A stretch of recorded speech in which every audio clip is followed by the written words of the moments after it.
இது பேர் மேனுவல் களை எடுக்கும் கருவி.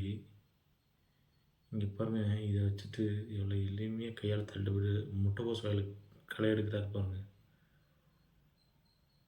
ஒரு 6 பல் சக்கரம் ஒரு வீல வச்சு எவ்வளோ எளிமையா மேனுவல் களை எடுக்கும் கருவிய ரெடி பண்ணியிருக்காங்க பாருங்க.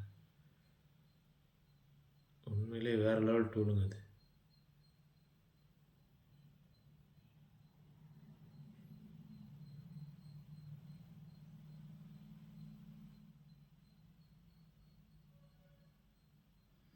இத வச்சுட்டு ஒரு ஆள் ஒரு நாளைக்கு 1 ஏக்கர் கூட எளிமையா களை எடுத்துடலாங்க.